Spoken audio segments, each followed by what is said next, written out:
Last Friday আমরা ঠিক করে রেখেছিলাম যে আমাদের অ্যানিভার্সারিটা একটা কোথাও গিয়ে সেলিব্রেট করব, যেহেতু আমার বন্ধু আর ওর হাজব্যান্ড আসবে, তো ওদেরকে নিয়েই যাব। এটা হচ্ছে আওয়ালাহাল্লির জায়গায় কর্মা অ্যান্ড কারি। এটা দিল্লিরই চেন, ওদের চেন রয়েছে কর্মা অ্যান্ড কারির।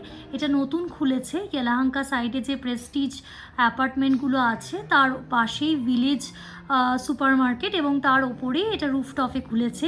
ভীষণ ভালো, মানে আমার হাজব্যান্ডের অফিসের অনেকে এখানে খেয়েছিল, তারাই রিভিউ দিয়েছিল বলেই আমরা গেছিলাম। খুব ভালো খাবার দাবার, এবং যাওয়া মাত্রই জানতে পারলাম যে ওখানে সব বেঙ্গলি স্টাফ, এবং যারা শেফ রয়েছে তারাও বেঙ্গলি, কলকাতার। তো খাবার দাবারগুলো একদম নর্থ ইন্ডিয়ান স্টাইলে এবং ভীষণ ভালো ছিল। আমরা অনেক কিছুই নিয়েছিলাম, কুলচা, নান, আর তার সাথেও কাবাব, গ্রেভি, চিকেন, পনির সব কিছুই ছিল। আর ওরা কেক নিয়ে এসেছিলো অ্যানিভার্সারির জন্য, সেটা কাট করলাম। ভীষণ ভালো একটা টাইম স্পেন্ড করলাম। তোমরা যারা ব্যাঙ্গালোরে রয়েছো তারা কিন্তু এই কর্মা অ্যান্ড কারিতে ট্রাই করতে পারো, ভীষণ ভালো লাগবে। ভিডিওগুলো ভালো লাগলে প্লিজ সাবস্ক্রাইব করো, লাইক করো। Thank you.